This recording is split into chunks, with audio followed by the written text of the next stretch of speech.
Hello friends, how are you? I hope you will fine. Australia has set the date for its first referendum in 24 years as polls suggest the government is on course for failure unless it can reverse declining support. On October 14th, more than 17 million registered voters across the country will vote on whether to change the constitution to recognize the land's original inhabitants through a First Nations advisory group with a direct line to government.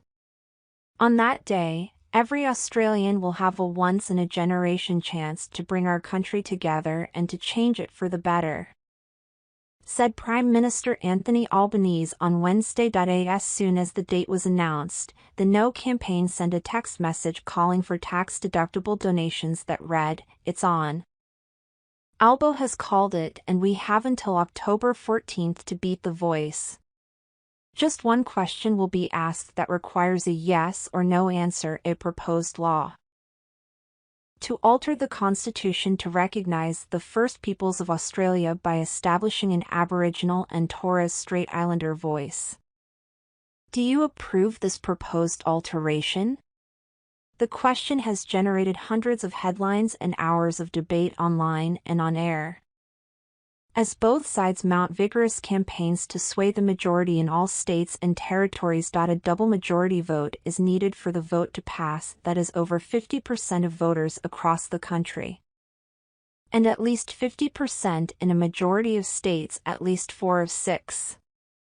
Votes in the territories, the Northern Territory and the Australian Capital Territory, will only be included in the national total. The vote is being seen as a pivotal moment, not only because constitutional change is rare and irreversible, but because it has illuminated issues that have festered for centuries. The voice, if approved, would enshrine a body in the Constitution made up of Indigenous people to advise the government on laws that relate to them. Supporters say the vote is an opportunity to treat the raw wounds of injustice, to finally listen to First Nations people following generations of persecution, racism and neglect. Others say it's a token gesture that at best will achieve nothing and risks dividing the nation by giving some Australians a special place above others in the Constitution. The landscape is further complicated by those in the yes camp who believe a mark on a ballot is a small stand against racism destined to be exhibited by some no voters,